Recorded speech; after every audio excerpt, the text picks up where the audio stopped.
Tushar sir, I am going to take lecture physics. Chapter will be current electric class 12. आज का जो आपका topic है हम सॉल्व कर रहे हैं एनसीईआरटी के एक्सरसाइज के सॉल्यूशन। चैप्टर आपका कंप्लीट हो चुका है, एक्सरसाइज के क्वेश्चन भी सॉल्व हो चुके हैं। 3.1 से लेकर 3.9 तक ऑलरेडी मैंने आपको सॉल्व करा दिया है। Today I will deal about question number 3.10। सबसे पहले क्वेश्चन रीड करते हैं हिंदी मीडियम के स्टूडेंट्स। क्वेश्चन मैंने इंग्लिश में लिखा है बट मैं आपको क्वेश्चन हिंदी में आपको एक्सप्लेन करूंगा। आप नोटबुक एंड पेन लेके बैठना, मैं आपको जैसे जैसे एक्सप्लेन करूंगा आपको उसको लिखते रहना। ओके, क्वेश्चन नंबर 3.10 देखो, 3.1 to 3.9 आपका ऑलरेडी हो चुका है। जिसका भी छूटा है डिस्क्रिप्शन में लिंक है, वहां से जाके आप वॉच कर सकते हो। ओके, 3.10 में देखो दिया है in a metre bridge figure 3.27 balance point is found to be at 39.5 centimetre.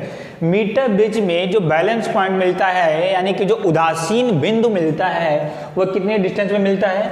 39.5 centimetre. आगे फ्रॉम द एंड ए, कहां से? ए से। यहां पे क्वेश्चन में दिया फिगर 3.27, तो फिगर 3.27 कुछ इस तरीके का है और आपको पता भी होना चाहिए मीटर ब्रिज का जो डायग्राम है मैंने आपको ऑलरेडी बताया है। ये फर्स्ट गैप है, ये सेकंड गैप है, यहां पर एक वायर लगा होता है। लेंथ कितनी होती है इसकी? 1 मीटर। ये पॉइंट होता है ए, ये पॉइंट होता है बी। तो ये ए से कितने डिस्टेंस पे नल पॉइंट मिलता है? 39.5 सेंटीमीटर पे। ठीक है, ये दूरी, ये डिस्टेंस कितना है? 39.5 सेंटीमीटर। आगे When the resistor Y is of 12.5 ohm, Y की वैल्यू यानी कि ये जो वैल्यू है इसकी वैल्यू दी है 12.5 ओम। ठीक है, और आपको पता था कि ये क्या था? ये अननोन रेजिस्टेंस था जिसके वैल्यू आपको नहीं पता है। और ये कौन सा रेजिस्टेंस है? ये नोन रेजिस्टेंस है। ये था अज्ञात प्रतिरोध और ये था आपका ज्ञात प्रतिरोध। Determine the resistance of x, आपको एक्स की वैल्यू निकालनी है। तो सबसे पहले क्या करोगे, ये मीटर ब्रिज का क्वेश्चन है तो मैंने मीटर ब्रिज से रिलेटेड मैंने फॉर्मूला लिखा। मीटर ब्रिज से रिलेटेड आपको मैंने फॉर्मूला लिखाया था R1 equal to R2 L upon 100 minus L, where R1 equal to unknown resistance अज्ञात प्रतिरोध, R2 is equal to known resistance ज्ञात प्रतिरोध। L क्या था? L आपका ये नल पॉइंट था। नल पॉइंट कहां से? Distance from A, null point from A, ये था L उदासीन बिंदु। कहां से आपका उदासीन बिंदु था? डिस्टेंस आपने कहां से मेजर किया था? आपने ए से मेजर किया था। ठीक है, R1 आपका अननोन रेजिस्टेंस, R2 आपका नोन रेजिस्टेंस। तो यहाँ पे R1 R2 मैंने आपको फॉर्म में बताया था। यहाँ पे क्या दिया? यहाँ पे X और Y दिया है तो डजंट मैटर, ये R1 और ये R2 है तो उसका कोई इशू नहीं है। अब क्वेश्चन में जो जो दिया है आप उसको लिख लो। दिया है कि बैलेंस पॉइंट कितने मिलता है? 39.5 centimetre. It means the value of the L should be equal to 39.5 centimetre. आगे When the resistor of Y is 12.5, Y की वैल्यू Y इक्वल टू 12.5 ओम। आगे determine the resistance of X, तो आपको X की value आपको find out करनी है। Means आपको अननोन रेजिस्टेंस निकालना। तो ये फॉर्मूले में R1 की जगह पे यहाँ पे क्या दिया है? X है और R2 की जगह पे यहाँ पे क्या है? Y है। तो कोई डजंट इशू, R1 के इसको रिप्लेस कर दो तो X equal to Y L upon 100 minus L, कोई दिक्कत नहीं है। वैल्यू पुट करते हैं तो X इक्वल टू Y की वैल्यू कितनी है? 12.5। L आपका कितना दिया है? 39.5 डिवाइडेड बाई 100 माइनस 39.5। ये अगर हम सॉल्व करते हैं 12.5 इंटू 39.5 डिवाइडेड बाई 100 माइनस 39.5, ये आपका आता है 8.2 ओम। X की वैल्यू कितनी आती है? 8.2 ओम। ये आपका आंसर है। ठीक है, क्वेश्चन आगे आप देखो। क्वेश्चन में दिया कि why are the connection between resistors in a Wheatstone और metre bridge made of thick copper strip. दिया है कि मीटर ब्रिज या विस्टन ब्रिज में हम थिक कॉपर स्ट्रिप का उपयोग, थिक कॉपर स्ट्रिप का यूज क्यों करते हैं? देखो इसका रीजन क्या है वो समझो। थिक कॉपर स्ट्रिप का मतलब क्या हुआ कि ये जो है ये किसका बना होता है? ये कॉपर का है, ये कॉपर का है। ये किसका है? ये कॉपर का है। ये तो हम मीटर ब्रिज में कौन से फॉर्मूले का यूज करते हैं? हम मीटर ब्रिज में ये वाले फॉर्मूले का यूज करते हैं, R1 equal to R2 L upon 100 minus L। हम ये वाले फॉर्मूले को यूज करते हैं। ये तो इस वाले फॉर्मूले में R1 क्या है? R1 आपका ये रेजिस्टेंस केवल बस। R2 क्या है? R2 आपका ये रेजिस्टेंस है केवल बस। L क्या है? L आपका ये यहां से लेके यहां तक की लेंथ थी। 100 माइनस L आपका यहां से लेके यहां तक का रेजिस्टेंस था, लेंथ थी। ठीक। अब ये बताओ, लेकिन अगर हम बैटरी से यहां से देखो तो ये बताओ, यहां से जो करंट आ रही है, ये बताओ ये करंट आपके इस वाले स्ट्रिप से होके ही तो इस वाले वायर में जा रही है, लेकिन हम इस वाले स्ट्रिप का रेजिस्टेंस हम ऐड नहीं करते, इसका रेजिस्टेंस भी ऐड नहीं करते, इसका भी नहीं ऐड करते, इसका भी नहीं ऐड करते। क्यों नहीं ऐड करते? क्योंकि इसका जो रेजिस्टेंस होता है वो नेग्लिजिबल होता है, इतना कम रेजिस्टेंस होता है कि वो पूरे सर्किट पे कोई भी इफेक्ट आपका नहीं डाल पाता। तो हम मीटर ब्रिज में कौन से फॉर्मूले का यूज करते हैं, कौन सा रेजिस्टेंस, R1 R2 ये रेजिस्टेंस और आपका ये रेजिस्टेंस, हम इस वाले रेजिस्टेंस का यूज नहीं करते, हम ऐसे यहाँ पे हम ऐसे मेटल का यूज करते हैं जिसका रेजिस्टेंस का क्या हो आपका, जिसका प्रतिरोध क्या हो आपका, कम हो। जितना कम होगा ये तो, अगर इसका रेजिस्टेंस कम है तो आप इसको नेग्लेक्ट कर सकते हो ना, इसलिए हम इस मीटर ब्रिज या तो विस्टम ब्रिज में हम कॉपर स्ट्रिप का यूज करते हैं। क्यों? क्योंकि कॉपर का जो रेजिस्टेंस होता है वो क्या होता है आपका, कम होता है। ठीक है, due to the less resistance of the copper strip we use in the Wheatstone bridge और मीटर ब्रिज। ठीक है, मीटर ब्रिज या तो विस्टम ब्रिज में हम कॉपर स्ट्रिप का यूज क्यों करते हैं, क्योंकि इसका रेजिस्टेंस क्या होता है, इसका प्रतिरोध क्या होता है आपका, कम होता है। ओके, ये इसका आंसर। तो ये हो गया पार्ट ए। पार्ट बी देखते हैं। पार्ट बी तो दिया है कि determine the balance point of the bridge above if x and y are interchange.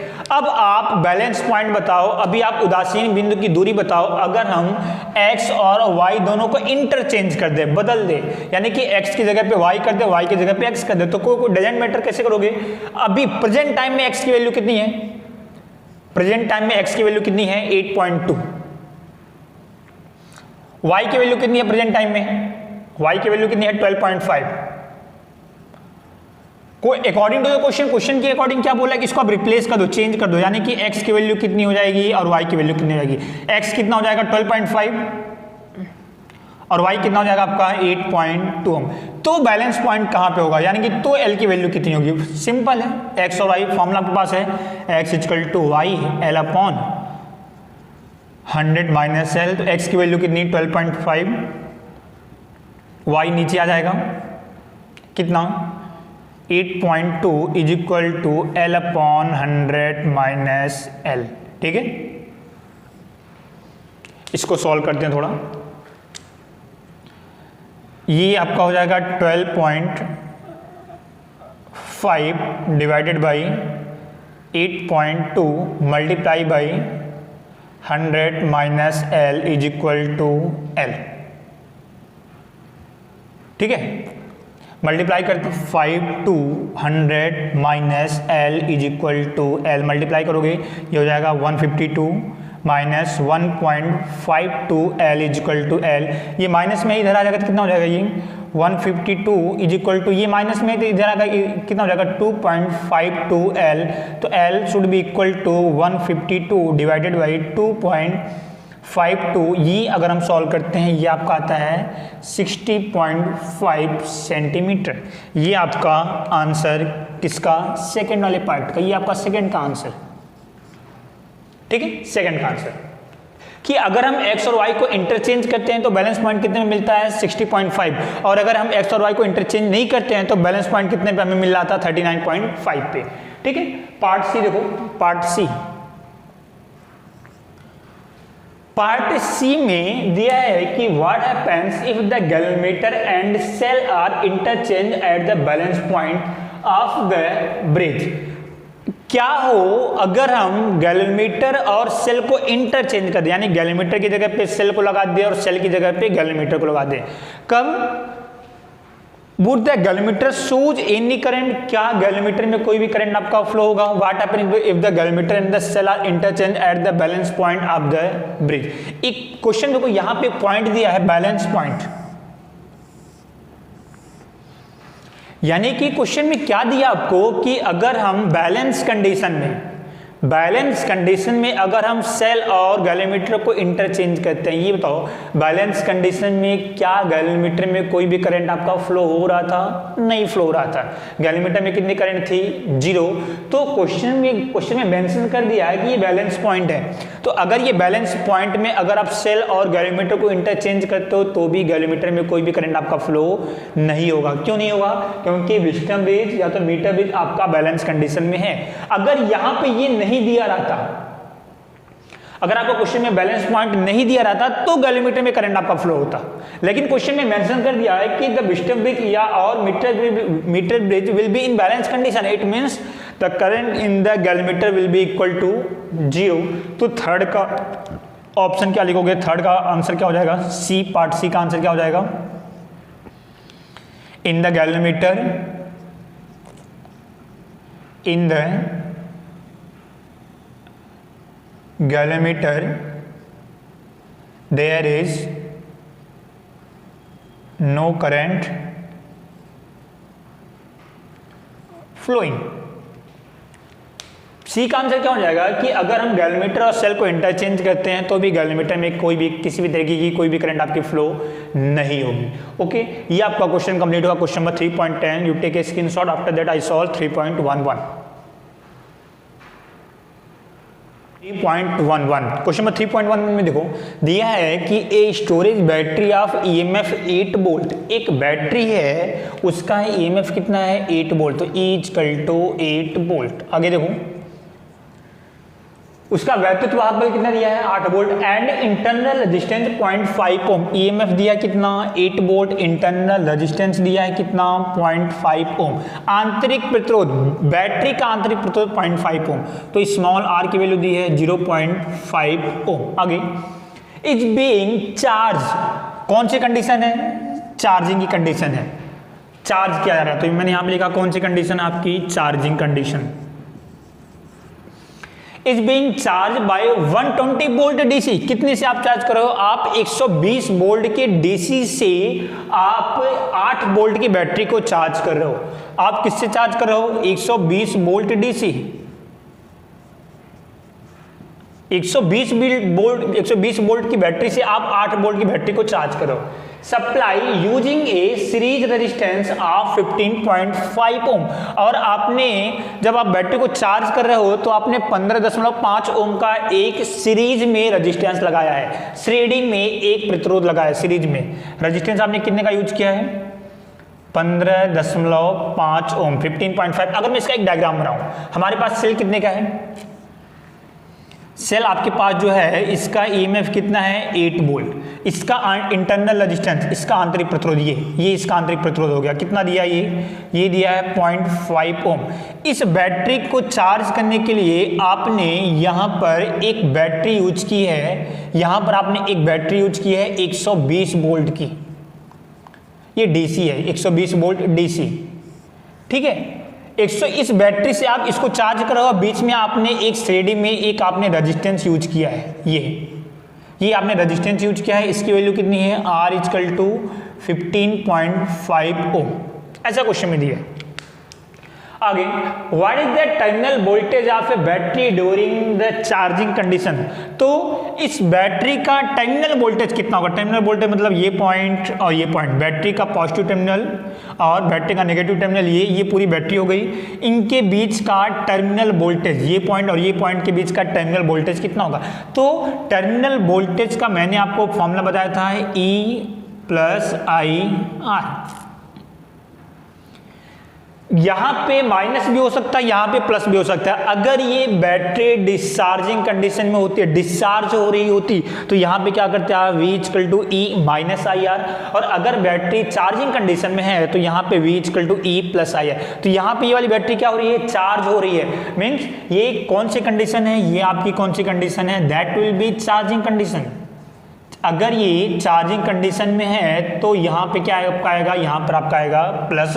आप ये वाला फॉर्मूला आपको यूज करना है, V equal to E plus IR। यहाँ से करंट आपकी निकलेगी ऐसी, और ये करंट आपकी बैटरी के पॉजिटिव टर्मिनल से एंटर होगी। अगर एंटर हो रही है it means that will be in charging condition, ठीक है। ये बताओ टर्मिनल वोल्टेज निकालने के लिए आपको चाहिए क्या क्या, ई चाहिए, आई चाहिए, आर चाहिए। ई की वैल्यू क्वेश्चन में दी है 8 वोल्ट, स्मॉल आर आपको पता है 0.5 ओम, आपको आई नहीं पता, पूरे सर्किट में कितनी करंट फ्लो रही है वो आपको नहीं पता, तो पूरे सर्किट में कितनी करंट फ्लो रही है वो आप निकाल लो। पूरे सर्किट में कितनी करंट फ्लो रही है, तो मैं आई निकालता हूं, I equal to V upon R, net voltage divided by net resistance. I equal to क्या होता है, वी बाई आर, यानी V net divided by R net, कुल वोल्टेज डिवाइडेड बाई कुल प्रतिरोध। ये बताओ सब आई तो सब में सेम है, तो नेट वोल्टेज कितना, हमने सप्लाई कितने का दिया है 120 वोल्ट, उस 120 वोल्ट में से 8 वोल्ट की बैटरी चार्ज हो रही है।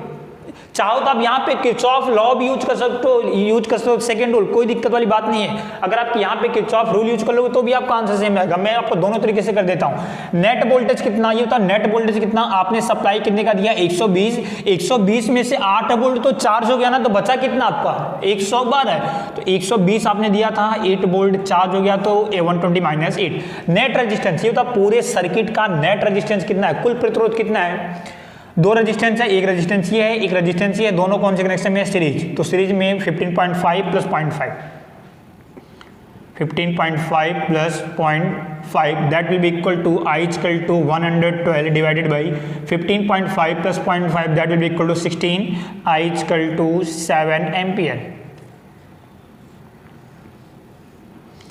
आप ये पहला तरीका है, आप चाहो तो यहाँ पे किरचॉफ लॉ भी यूज कर सकते हो, किरचॉफ का सेकंड रूल आपका, तब भी आपका आंसर आ जाएगा। जैसे अगर मैं किरचॉफ लॉ यूज करता हूं, मैंने एक लूप ले लिया, मान लो कि मैंने यहां से एक ऐसा कोई लूप लिया,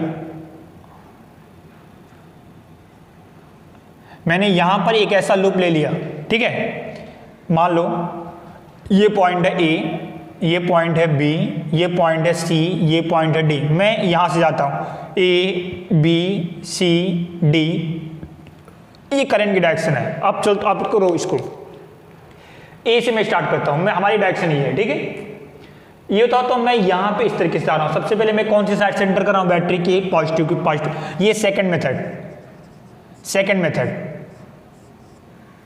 आई निकालने का सेकंड मेथड मैं कहां से एंटर कर रहा हूं, बैटरी के पॉजिटिव टर्मिनल से, इट मींस इसका ईएमएफ कितना होगा +8, तो 8, फिर ये हमारी डायरेक्शन है, यहाँ भी करंट भी उसी डायरेक्शन में जा रहा है, तो इसका वोल्टेज प्लस में, करंट कितनी है आई, रेजिस्टेंस कितना 0.5, तो प्लस 0.5 इंटू आई।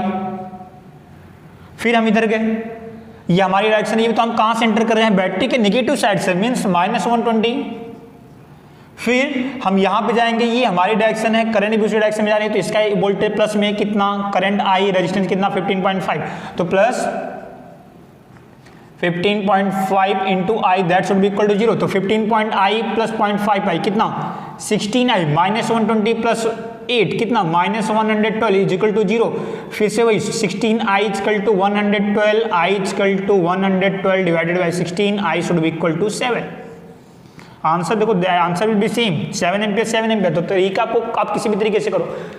आपको निकालना था टर्मिनल वोल्टेज, तो टर्मिनल वोल्टेज का फॉर्मूला यूज कर लेते हैं, V equal to E plus I R, E कितना 8, I कितना 7, स्मॉल r कितना 0.5, that should be equal to 8 plus 7 into 0.5 कितना 3.5, that will be equal to 11.5,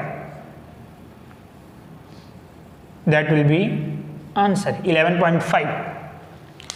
ठीक है, ये आपका आ गया टर्मिनल वोल्टेज। आगे देखो दिए कि what is the purpose of having a series resistance in the circuit. आप ये रेजिस्टेंस को, सीरीज रेजिस्टेंस को सर्किट में यूज करने के पीछे का क्या पर्पज है। देखो, अगर हम इस रेजिस्टेंस को यूज ना करें, ये तो अगर आप इस रेजिस्टेंस को यूज ना करो, हमारे पास आई का फॉर्मूला क्या होता है, I equal to V by R, ये हमारे पास फॉर्मूला होता है। अभी ये बताओ, अगर हम इसको यूज नहीं करते हैं तो टोटल वोल्टेज कितना, तो टोटल वोल्टेज तो 112 वोल्टेज है, लेकिन रेजिस्टेंस कितना, रेजिस्टेंस आपका केवल और केवल 0.5 ही है। रेजिस्टेंस आपका देखो एकदम से कम है। ये बताओ, अगर आपका रेजिस्टेंस कम होगा, रेजिस्टेंस लेस होगा, तो current will be very high. If R is less, I more. अगर आपका आर लेस है तो आई आपका काफी अधिक होगा। अगर आपकी सर्किट में करंट अगर आपकी अधिक हो गई तो that will be in very dangerous condition. Current अगर आपकी अधिक हो जाएगी तो वायर के मेल्ट होने के चांसेस आपके बढ़ जाएंगे, वायर आपका पिघल सकता है, सर्किट आपकी ब्लास्ट हो सकती है, कुछ भी हो सकता है। इस प्रिवेंशन को करने के लिए मैंने यहाँ पे रेजिस्टेंस लगा दिया। अभी तो अगर आपने रेजिस्टेंस लगा दिया तो टोटल रेजिस्टेंस कितना हो गया 16 ओम, तो that resistance will be decrease. अब अगर आपका रेजिस्टेंस डिक्रीज हो जाएगा, रेजिस्टेंस इंक्रीज, अगर आपका रेजिस्टेंस प्रतिरोध आपका बढ़ गया, ये बता तो आई आपका डिक्रीज हो जाएगा, यानी कि आई आपका क्या हो गया, डिक्रीज हो गया। तो आई अगर आपका डिक्रीज हो गया तो वायर के मेल्ट होने के चांसेस आपके क्या हो जाएंगे, कम हो जाएंगे। तो सेकंड का आंसर क्या लिखोगे आप, हमने रेजिस्टेंस क्यों यूज किया, हमने रेजिस्टेंस इसलिए यूज किया ताकि जो सर्किट में जो करंट है उसकी वैल्यू क्या हो, कम हो। अब अगर सर्किट में करंट होगी तो due to this the wire will not be melt, तो वायर आपका मेल्ट नहीं होगा और आपका ये जो सर्किट है उसका प्रिवेंशन आप आसानी से आप उसका कर सकते हो। ओके, ये क्वेश्चन नंबर आपका 3.12 दिया है कि इन ए पोटेंशियोमीटर, क्वेश्चन किसका, आपका पोटेंशियोमीटर का। सबसे पहले क्वेश्चन आपका पोटेंशियोमीटर का है, तो पोटेंशियोमीटर से रिलेटेड आपके माइंड में फॉर्मूले होने चाहिए। तो पोटेंशियोमीटर से रिलेटेड आपने दो फॉर्मूले पढ़े हैं। पोटेंशियोमीटर में आपका दो टॉपिक था, पहला एप्लीकेशन क्या था, to comparison the EMF of two cells, और दूसरा एप्लीकेशन क्या था, to find the internal resistance of a cell. दो सेलों के ईएमएफ की तुलना करना, that will be the first application. और किसी भी सेल के आंतरिक प्रतिरोध का मान ज्ञात करना, ये आपका था सेकंड एप्लीकेशन। ठीक है, पहला जो एप्लीकेशन था दो सेलों की ईएमएफ की तुलना करना, उसमें आपने फॉर्मूला पढ़ा था E1 by E2 should be equal to L1 by L2, ये आपने पहला फॉर्मूला पढ़ा था। दूसरा फॉर्मूला क्या था कि किसी भी सेल के आंतरिक प्रतिरोध का मान ज्ञात करना, इंटरनल रेजिस्टेंस की वैल्यू फाइंड करना, small r equal to capital R in bracket L1 by L2 minus 1, ये आपका सेकंड फॉर्मूला था। तो क्वेश्चन आपका पोटेंशियोमीटर का है, तो सबसे पहले आपके माइंड में डायरेक्ट क्लिक होना चाहिए कि पोटेंशियोमीटर से रिलेटेड आपके पास फॉर्मूले कितने हैं। तो कितने फॉर्मूले हैं, दो फॉर्मूले हैं। जो भी फॉर्मूला वैलिड होगा वो फॉर्मूला हम यहाँ पे यूज करेंगे। क्वेश्चन आगे देखो, इस सेल ऑफ ईएमएफ 1.25 वोल्ट, एक सेल है उसका ईएमएफ कितना दिया है 1.25 volt, gives a balance point 35 centimetre. एक सेल है उसका ईएमएफ कितना है 1.25 वोल्ट, तो उसका बैलेंस पॉइंट, उसकी जो उदासीन बिंदु है L, वो कितने पे मिल रहा है आपको 35 सेंटीमीटर पे, यानी कि L1 दिया है। आगे देखो, if that cell is replaced by another cell, अगर हम सेल को किसी दूसरे सेल से रिप्लेस करते हैं, यानी कि पहले E1 था, अभी कोई दूसरा सेल है, आपको उसकी वैल्यू नहीं पता, E2 ये आपको नहीं पता है, तो and balance point shift to 63 centimetre, तो बैलेंस पॉइंट जो पहले 35 में मिल रहा था वो कितने मिलता है 63 पे, मीन्स पहले L1 35 था तो अभी कितने मिलता है 63 सेंटीमीटर।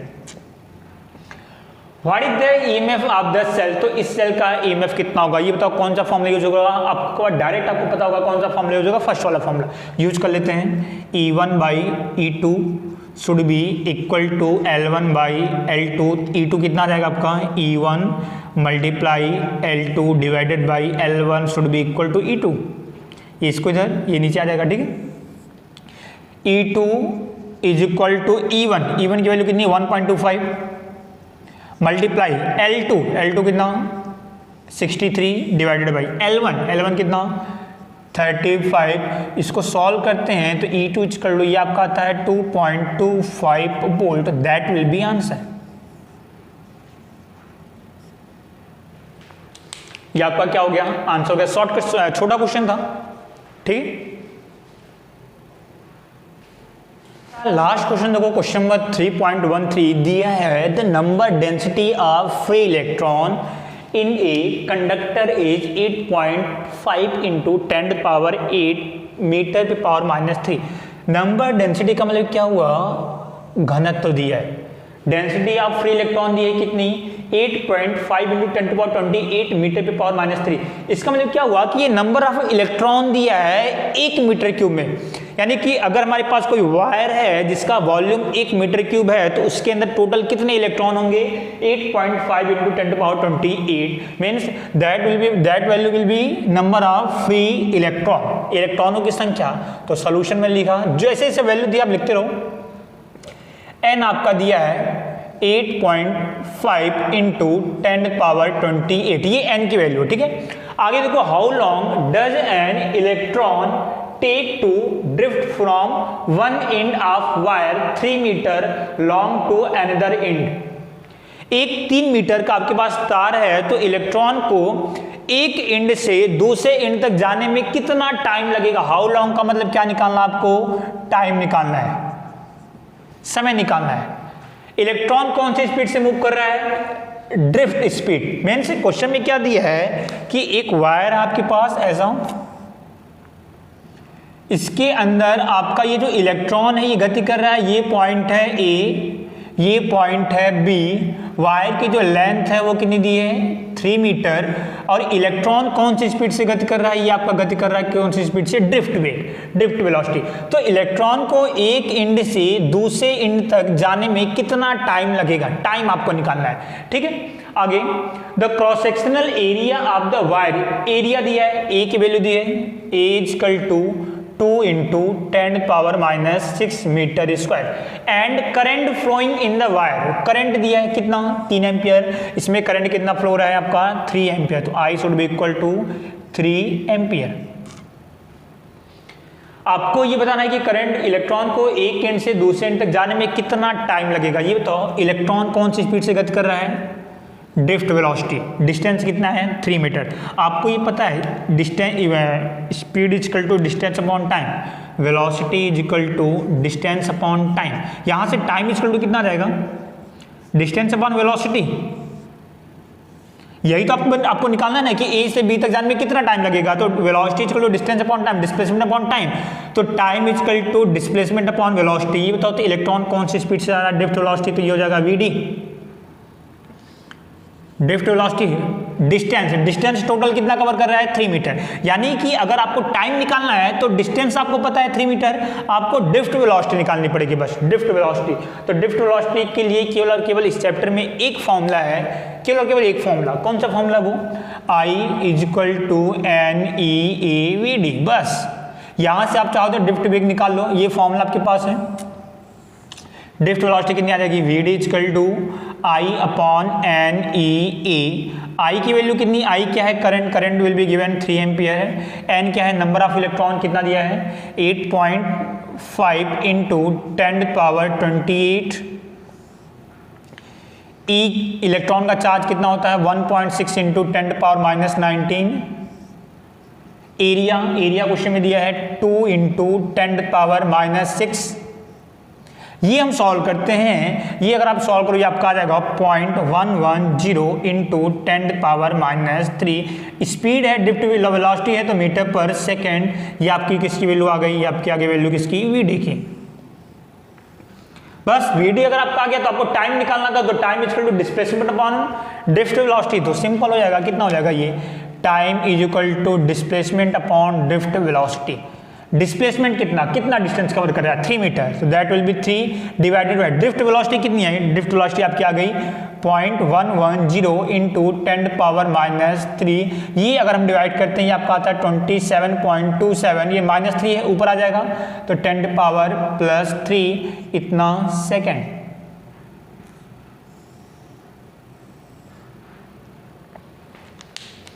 इलेक्ट्रॉन एक एंड से दूसरे एंड तक जाने में कितना टाइम लगेगा, 27.27 इंटू 10⁻3 सेकेंड। ये आपका क्वेश्चन कंप्लीट हुआ, question number 3.13। You take a screenshot.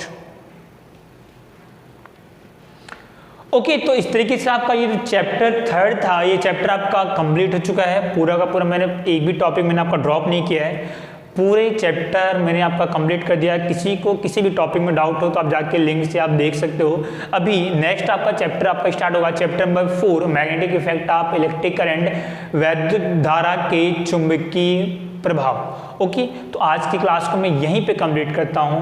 Thank you.